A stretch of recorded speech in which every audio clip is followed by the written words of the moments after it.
there's also central tolerance for B cells in the bone marrow. If the B cells, instead of seeing self-antigen expressed on the surface of these stromal cells that I call them, if it sees soluble self-antigen, so meaning proteins, right, or antigen, because remember B cells can see carbohydrates and some lipids. If they are soluble, meaning they're freely floating proteins or antigens in the bone marrow, okay, instead of, because they don't induce enough signal for the B cell to kill itself or undergo receptor editing, what they do instead is they induce energy. Same thing that happens to the B cell, except they actually induce energy in the B cell, because that B cell is not going to get the second signal from the co-receptor from, what we remember is R2, CD19, CD81. That co-receptor never gets activated. So the B cell here in the central lymphoid organ becomes anergic, meaning it will survive, but it will not express, it will reduce the expression of the IgM on its surface, and it will become functionally unresponsive, okay? And eventually die within a few days. Is that clear? Then we have the periphery. Again, just like with central T cell tolerance, central B cell tolerance is not perfect, okay? Sometimes we have autoreactive B cells that escape all what we talked about. So they go to the periphery. In the periphery, so this is a peripheral cell, remember B cells do not need the antigen to be presented to them, right? So they see the self-antigen, the same antigen that the B cell receptor was designed to do. And it somehow escapes central tolerance. So it's an autoreactive B cell. Again, because it will only get signal 1, right? Only gets that B cell receptor binding to the antigen. It will not get, because this B cell, this is our own T cell. This is our own cell in the periphery that is expressing our own antigen. Why would it be coated with complement? It should not be coated with complement, right? So there should not be a second signal, or it should not be expressing ligands for TLR. Remember, we said second signal for B cell can come either from TLR ligands, TLR expressed on the surface of the B cell binding its ligand, or from that CR2 or CD19 co-receptor. None of those should be expressed on our own T cell, on our own cells. So that B cell will become anergic or dies by apoptosis, similar to what happens in the central tissue. Okay. However, other ones, it could also be inhibited, as we said, by Tregs, right? Because they will start expressing inhibitory receptors. So Tregs will shut them down. There's also mechanisms, which we don't need to talk about how, they will get excluded from entering into the follicle, meaning they will, essentially downregulate certain receptors that allow them to go into the follicle in the secondary lymphoid organs. And if you remember, what did we learn? They need to go into the follicle so they get survival signals from the SDCs, from the follicular dendritic cells. If they can't go there, they will eventually die by apoptosis. Okay, so these are mechanisms of peripheral B cell tolerance. Any questions so far before we move on to autoimmune diseases? Okay, Arash, go ahead. In the third one, where it says inhibitory receptors are engaged, would that mean that you said it cannot go back to the follicles? Correct. And would that mean that it dies eventually? Yeah, of course, all of them. So the inhibitory receptor will eventually block any survival signal for that B cell, and it will eventually die, right? Those inhibitory receptors, you don't need to remember them, but one of them would be Fc gamma R2b, right? The one that that has ITIMs, right, and sends negative signals to the B cell. Okay. But essentially, it would be activated by Tregs, and as well cytokines. Cytokines by Tregs will also shut down these B cells. Okay. I see. Okay. Sorry, I need to ask you to unmute. Okay. Any other questions? You guys want a minute break?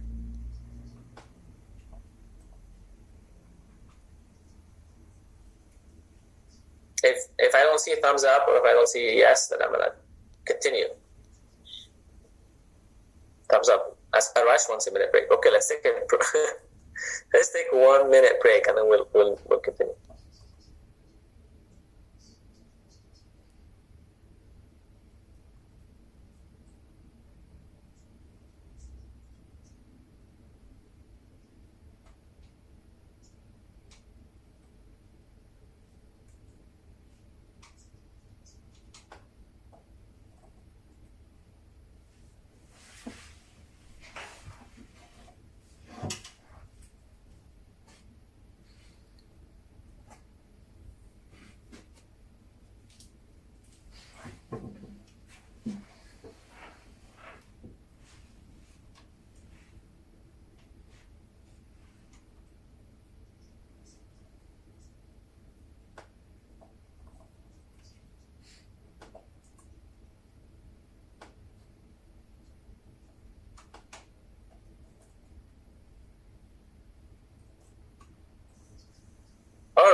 So let's continue.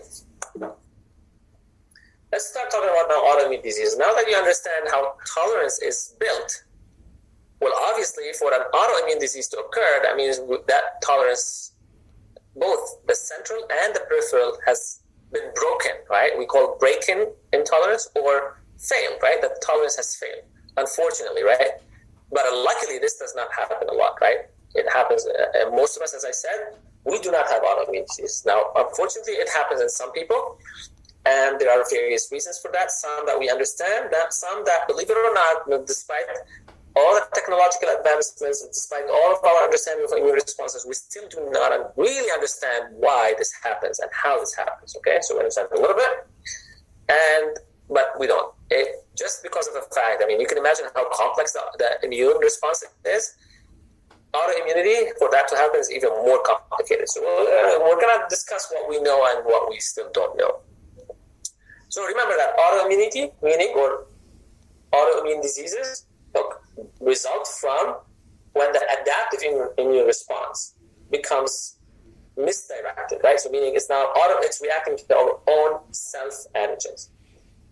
We talked about central tolerance and peripheral tolerance being in place to prevent that from happening, but again, sometimes it does happen.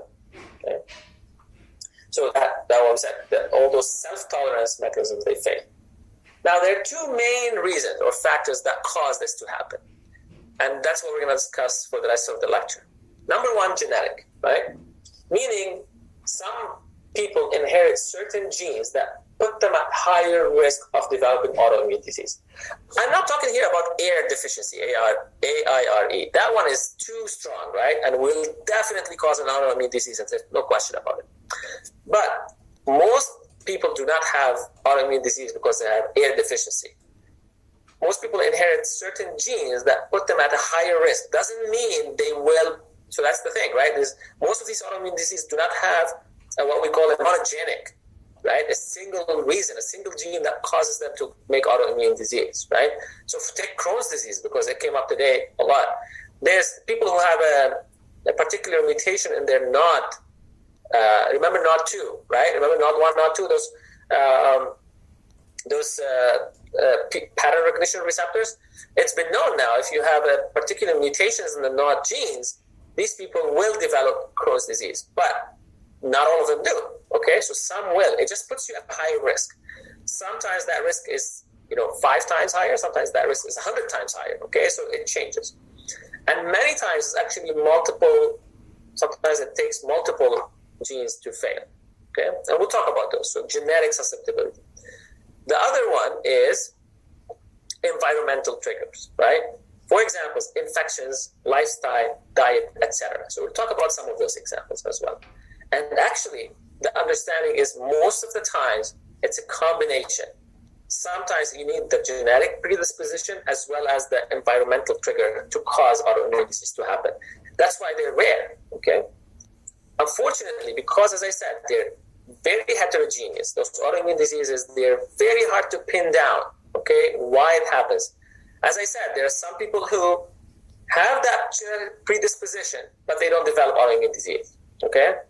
There are people who are getting the same environmental trigger, okay? They get the infection that causes the same problem with other people. They have the same lifestyle, the same diet, but they still do not develop an autoimmune disease, right? Only few people do. So that's why really it's hard to pin down, okay?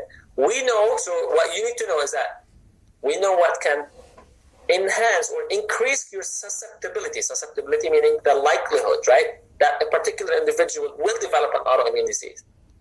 But we can't tell you for sure it will happen, okay? Same thing with cancer, unfortunately, right? There are things that will increase your risk to cancer, but doesn't mean they will, right? Of course, there are things more than the others, right? If you go expose yourself to radiation, you will get cancer. There's no question about it. That's easy, right? But not all of the stuff that cause cancer are as black and white. They can, it's all about increasing the likelihood of getting an autoimmune disease in this case, right? So the exact reason, etiology, meaning the cause, the reason for developing this disease is not fully known. That's where major, the major amount of research is taking place to understand why and how these happen. One of the things we do in my lab at York is actually understanding how we control inflammation in the setting of rheumatoid arthritis, which is one of the autoimmune diseases. Okay. Again, we don't know exactly what goes on, but we're working on trying to understand one particular inflammatory protein. So one of the major genes, let's start with a genetic susceptibility. One of the major proteins or the major loci for increasing susceptibility to autoimmune disease, and that would make perfect sense, I think, is the HLA locus. Okay? Think about it. If you have, for you to get an autoimmune disease, that means you're most likely going to require T cell help, either the helper T cell to activate, B cells, or CD8 T cells to go cause destruction of tissue, right? For example, type 1 diabetes is mostly mediated by CD8 T cells that go and destroy the beta cells of the pancreas early on in life, and that person will get type 1 diabetes, right? So how would they be able to go identify that autoantigen? It must be presented to them on MHC, on HLA, right? So because what we learned about HLA proteins, right, we said they are promiscuous, but they are specific, right? So an HLA-A55 can only, or a particular autoantigen can only be expressed or can only bind to specific HLA proteins. So imagine if you don't even have that HLA because you inherited something else, then you're less likely to develop that particular autoimmune disease, okay? So it depends if the autoantigen requires a specific HLA protein to present it, and you don't have that HLA protein, then you're kind of protected, right?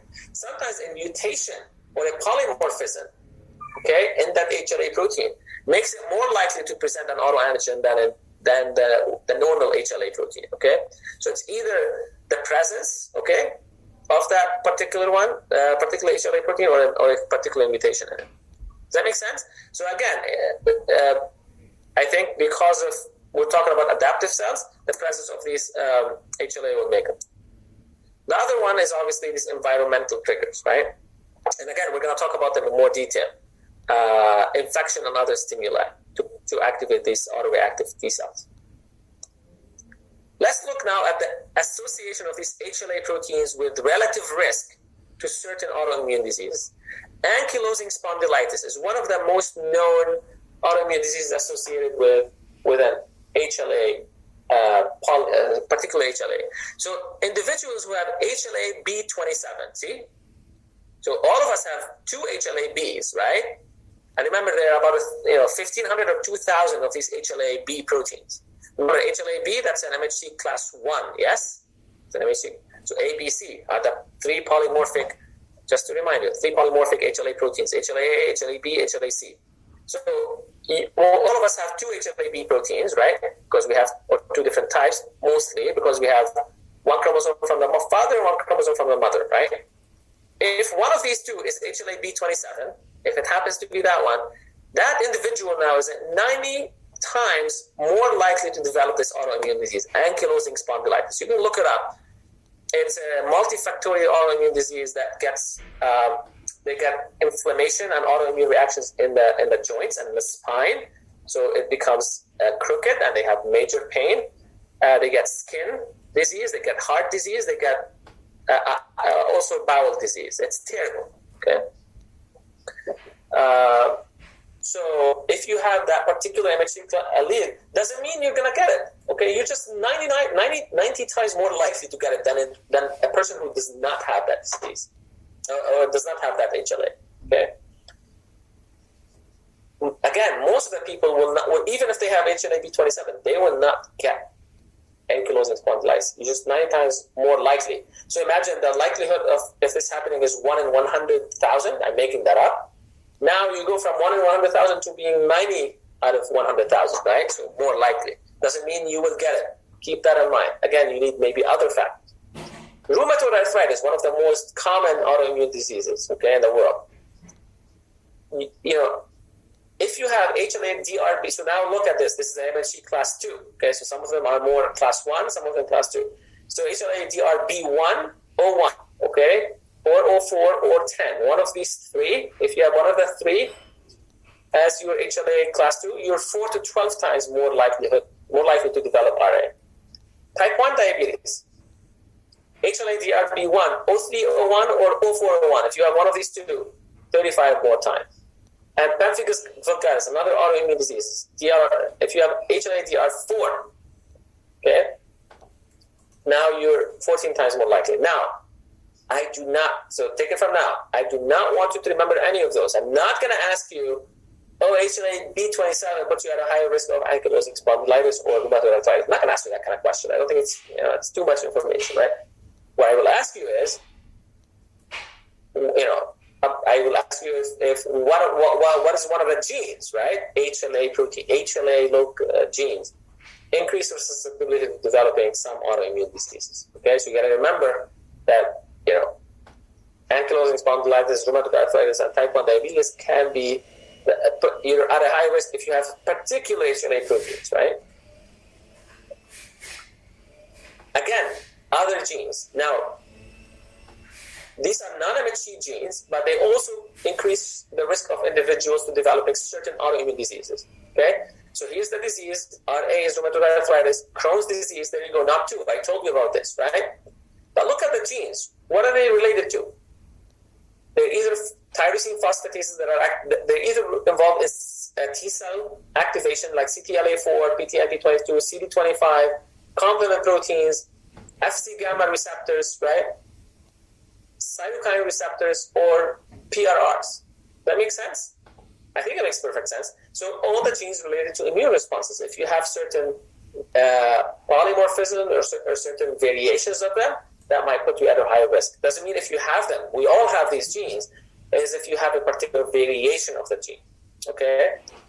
Again, I do not want you to remember any of these. I'm not going to ask you, what puts you at a higher risk of IBD or PS is psoriasis. I'm not going to ask you, is IL-23 or is it CTL? I'm not going to ask you that. You have to know, though, that they are, genes related to immune responses. Now, most of these are, they contribute. Some of them really, as I told you before, some single gene, okay, a single mutation, like if you have a loss of a gene, that's a Mendelian disease, meaning if you inherit a non-functional protein or a gene in one of these, you will have, remember this, you will have an autoimmune disease. And these you have to remember. I think they make perfect sense. It's not hard to make a conclusion. Here, we talked about that, right? Now, I don't want you to remember the name of the diseases, what we call them.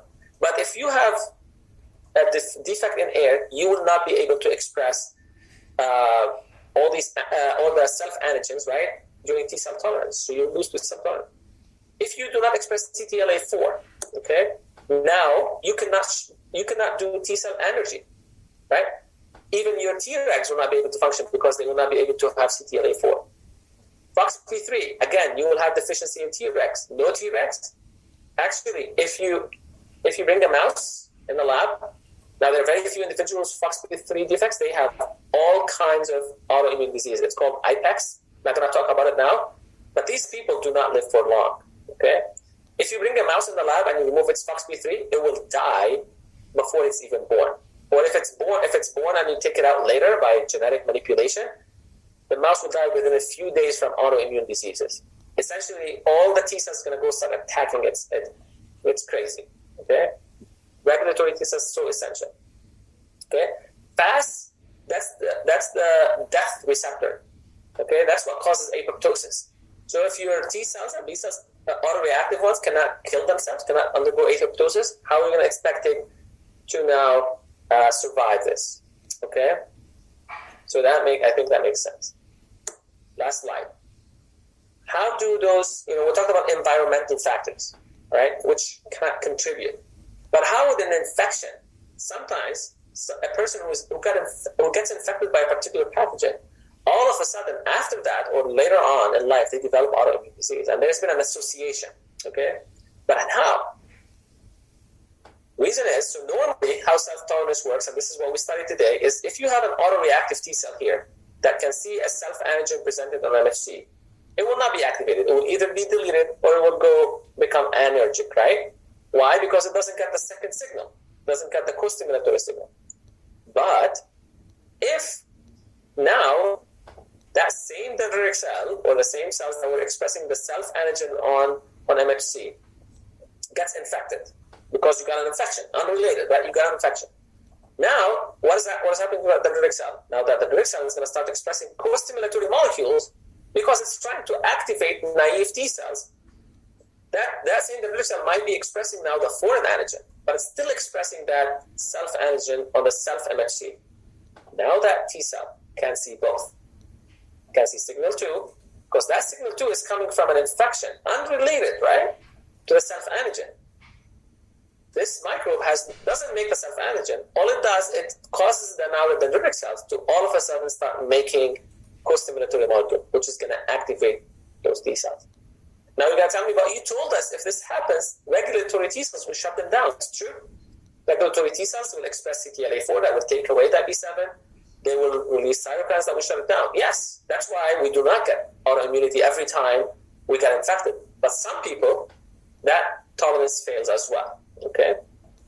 Last one is called molecular mimicry, which means certain microbes or certain pathogens have antigens or have proteins that actually look very similar to a self-antigen. Okay. Now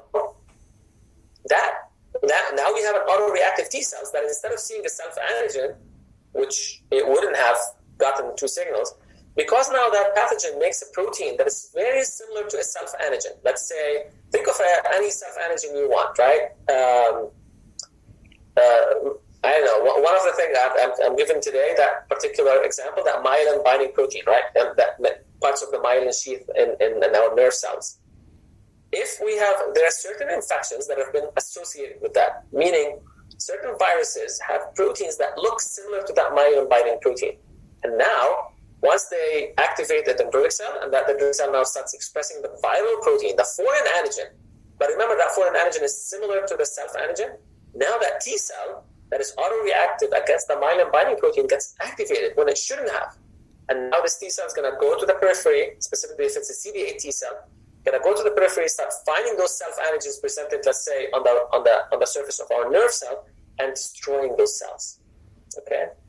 So hopefully that made it clear. So that's the end of today's lecture. You're welcome to, we're out of time, it's 11:50, so please come to office hours if you have questions. As I mentioned, you can also come in for exam viewing if you would like. All right, see you on Thursday.